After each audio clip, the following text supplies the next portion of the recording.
Hi, I'm super excited for this video today because, 2020, new year, new decade. I think we should get back to basics and learn how to do a very nice, healthy, responsible meal. So this meal I'm gonna show you guys is like my staple go-to meal. It's like one of the healthiest meals I eat and it's the easiest to make. Any day I eat this meal, it's just a good day. Like I have my life sorted out. I'm just prioritizing myself and my health. So today's that day and I'm gonna share the energy with you guys. The basis of this meal is quinoa. So shall we start cooking? This is the quinoa I use. Now I'm gonna rinse mine through a strainer under the sink. Now it's about time we get the water boiling. Dump it in. Oopsie. I splashed that shit everywhere. Okay, this is awesome. I'm gonna put a lid on so that it boils faster. You may be wondering what we're gonna do in the meantime. Should I make a smoothie? I'm gonna show you guys how I make my little juice. Cucumber. You take your cucumber. That moment when your boyfriend cheats on you. I'm just kidding. Break your cucumber into little chunks and put it in the blender. Take some frozen pineapple chunks. Oh, this is so sad. This is like my last actual cooking video until June because I'm going back to college this weekend and I don't come back home until June. So I'm gonna be eating cafeteria food until June. My home cooked meals are gonna be gone. Some greens. I'd say that's about a handful of spinach. Oh, if I had lemon, I would squeeze a lot of lemon in, but I don't have lemon. So now I add half orange juice and then half water. And now we blend. Okay, there's my nice little green juice. Refreshing. The quinoa is now boiling. In the meantime, I'm gonna sip on my juice, and then I went over to my Instagram and asked you guys to ask me any random question, drop any topic to talk about, or ask for advice. So that's what I'm gonna look through right now. Whoa. First one I just read was, my crush finds incest cool and fascinating, and I'm totally against it. Please help. I mean, I've been into some questionable guys myself, but I feel like incest is where I would draw the line.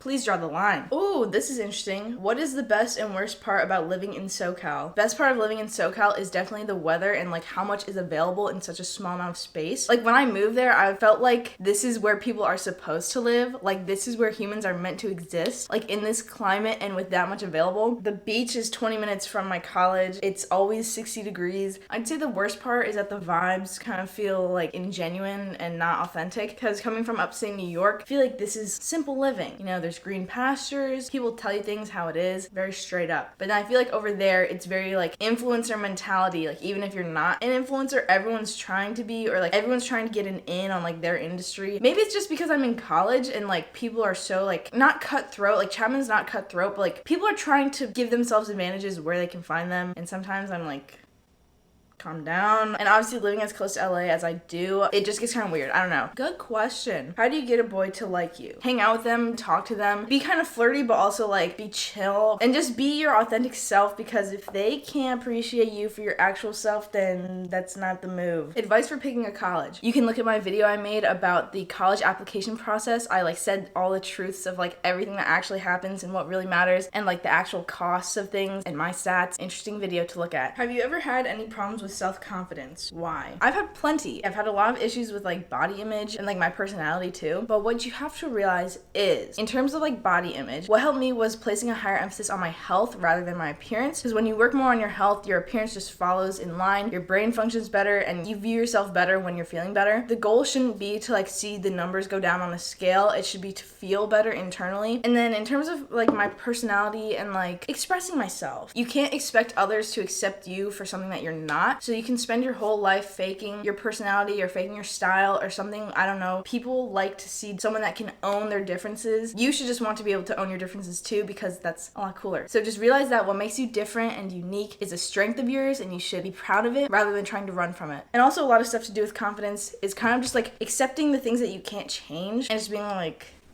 Like, what am I gonna do? Why would I worry about something I can't change? What is your ideal place to live and future life overall? Sometimes I think Orange County, California, where I live now. Sometimes I think NorCal, but I've also never been there, so who am I to say? And then sometimes I'm like, Oregon really seems like the move. I think in my youth, or towards my like 20s and 30s, I want to live in California because that's probably where my job will be. And then when I'm older, move to Oregon. That's so random, and that's not at all like something set in stone, but that just sounds like fun to me.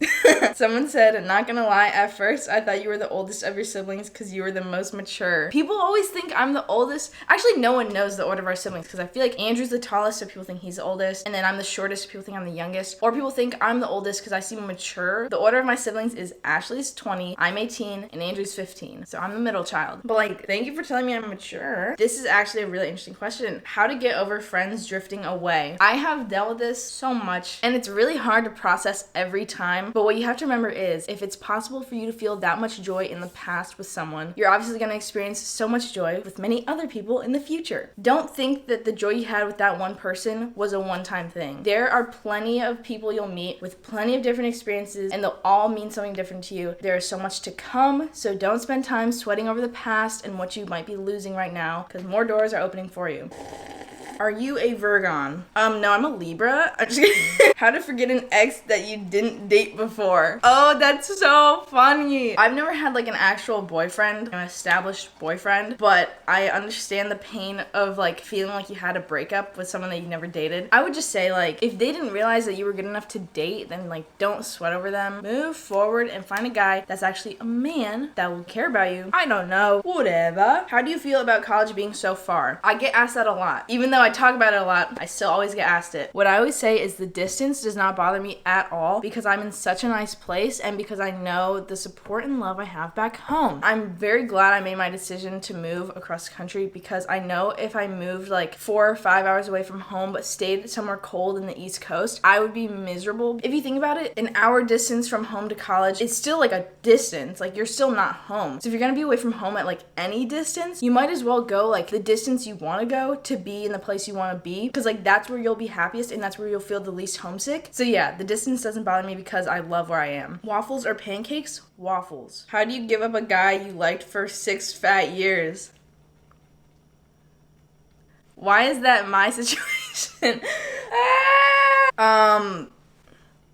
I think a lot of that, oh my god, I'm literally gonna answer this because I can give advice. I think a lot of that and like the turmoil you go through trying to say goodbye to that is like feeling like those years went to waste, and you're just like, if this thing has been going on for 6 years, it needs to like be for a reason, like something needs to happen. But after that long, you realize you don't even really want to be with that person. You just want to like fulfill the idea that you didn't waste your time. I would just say, if you feel like you're afraid that you've been wasting your time, don't keep wasting it by trying to make it come to something. Just let it go. You have to cut it off at some point. After 6 years, for some reason or another, it's not supposed to work out. Or maybe it is. I don't know. But I would say cut it off in your mind. If it's meant to happen, the universe will bring it back together, but you're wasting your energy by keeping it on your mind. So just let it go and see if it comes back on someone else's terms. I don't know.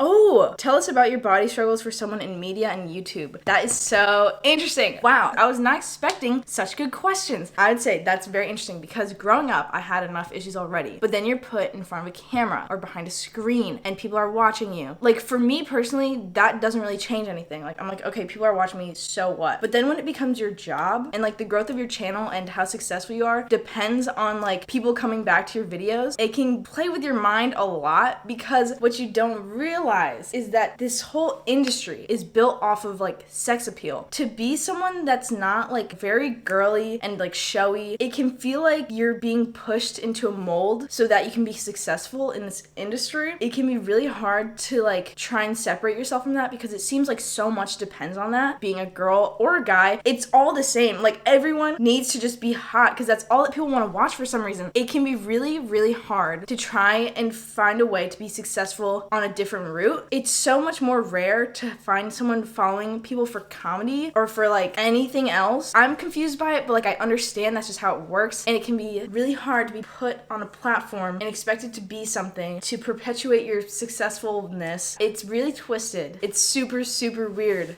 That was such a good question. Thank you. Sorry, that sounds really cynical and there was no like bright side to that, but it's kind of just how it is. How to decide your major. I applied to college as a health science or nutrition major, depending on what the college offered. As soon as I got accepted, I realized there is no way I'm doing that. Absolutely no part of that sounds fun to me. Somehow I got like put in my head that like science is like the only route to go. So I was like, okay, I guess this is what I'll do. And then I realized I am just not built for that. That's not what I was wired to do. So I decided I wanted to do TV production. So I had to switch to undeclared. And now I'm in the process of applying to my school's film school. To pick your major, think about what people have told you to do versus what actually excites you, and realize that like there's jobs on both sides. Take a risk, do what makes you happy, because you're gonna do it better than the more stable option. Oh my god, I guess I should do the quinoa. I love answering questions. This is so fun. I'm gonna stir this boy up. Okay, next element of the meal. Black beans. You know, this dish is all about getting back to basics, eating clean, eating unprocessed, and you always want to rinse your beans. If you eat the goo it comes in, that's what makes you farty. Don't eat the bean juice, you'll be farty. See this? If you rinse your beans, they make this bubbly stuff, and that's what happens in your stomach when you eat the bean juice. Does it make sense now? Rinse your beans. You want to rinse your beans until there's no more foamy stuff left. The next element is avocado. Okay. Here's half an avocado. I'm gonna take this beautiful plate. It's from Target. Adobo. It is essentially salt, garlic, oregano, black pepper, turmeric. I'm gonna say like half a teaspoon. Quinoa on the plate. Now I take some of my beans and I'm gonna season it with the same stuff because the flavor is good. You add the greens to the plate. Greens. Oh my god, I'm setting myself up for such a good day right now. I'm eating this healthy meal, my juice. I actually kind of dressed up. 2020 vibes. And now the star of the show, the avocado.